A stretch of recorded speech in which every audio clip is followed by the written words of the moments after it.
Hello বন্ধুরা, আসসালামু আলাইকুম। Welcome back to my channel blog by কাজীরা।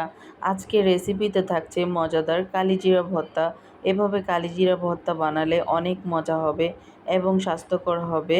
কালিজিরা আমাদের স্বাস্থ্যের জন্য খুবই উপকারী জিনিস। তো তার জন্য আজকে এই যে কালিজিরা ভেজে নিচ্ছি আমি এখানে। শুকনো তাওয়ায় কিন্তু কালিজিরাটা ভাজতে হয়। আর ওদিকে কিন্তু আমি কাঁঠালের বিচি ছিলে তারপরে হলো এটাকে সিদ্ধ করে নিয়েছি। হ্যাঁ, আর আমি এই প্রসেসটা তোমাদের সাথে শেয়ার করলাম না, কারণ তোমরা সবাই জানো কাঁঠালের বিচি আগে ছিলতে হয়, তারপর সিদ্ধ করতে হয় অথবা ভাজতে হয়। আজকে আমি ভেজেই ভর্তাটা বানাবো। তো এই যে আমি কিন্তু মানে হলো কালিজিরাটা ভেজে তুলে রেখেছি। আর এখন আমি এখানে দিয়ে দিলাম হলো শুকনো মরিচ। শুকনো মরিচগুলোকেও আমি ভেজে নামিয়ে নিয়েছি। হালকা করে ভেজেছি যেন পুড়ে না যায়। আর কালিজিরাও কিন্তু ২-১টা নাড়াচাড়া দিয়েই নামিয়ে নিতে হবে, কারণ বেশি ভাজলে এটা তিতা হয়ে যায়।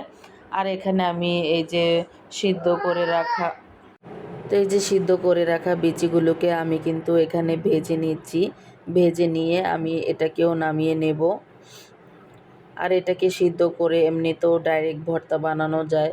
তো এই যে ভেজে নিলে একটু সুন্দর গ্রান হয়, তার জন্য কিন্তু এই ভেজে নেওয়া।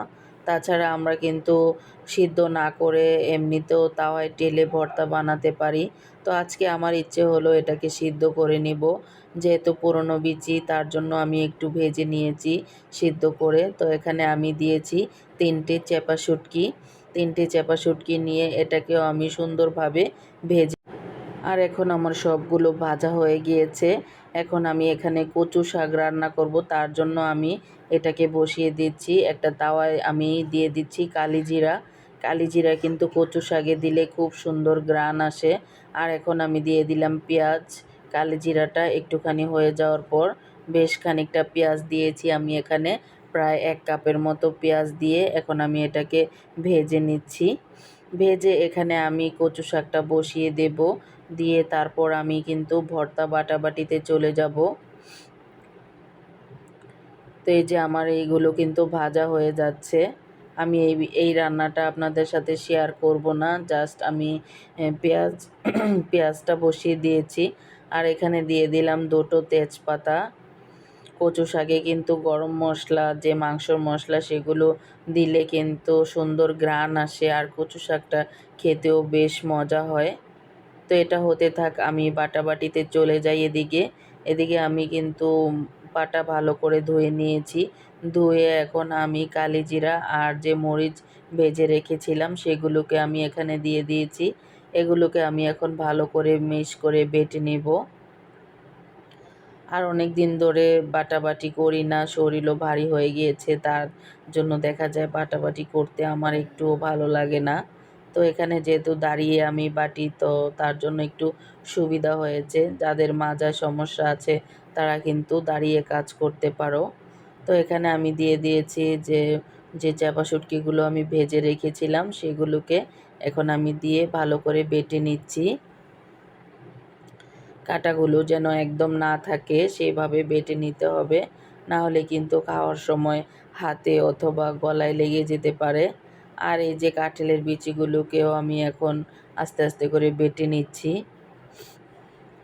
আর এই কাঁঠালের বিচিগুলো কিন্তু সিদ্ধ করে নিলে ভালো হয় বাটতে, কারণ বেশি নরম হয়ে যায় আর বাটতে কোনো কষ্ট হয় না।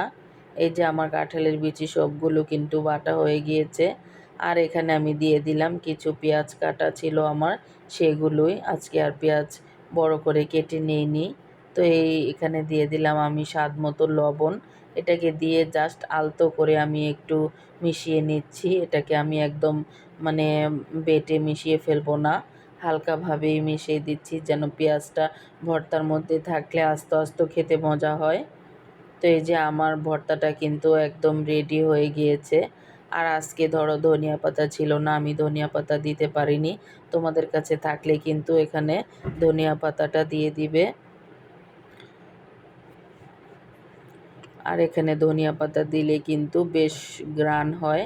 আর আজকে যেহেতু কালিজিরা ভর্তা, এখানে ধনিয়া পাতা না দিলেও চলবে। তো এই যে আমার বাটাবাটি কিন্তু হয়ে গিয়েছে, ভর্তা রেডি। এখন শুধু খাওয়ার পালা। তো তো আমার ভিডিওটা যদি ভালো লাগে ফ্যামিলি এবং ফ্রেন্ডসদের সাথে শেয়ার করতে ভুল করবে না বন্ধুরা। আজকের মতো এখানেই বিদায় নিচ্ছি। আল্লাহ হাফেজ।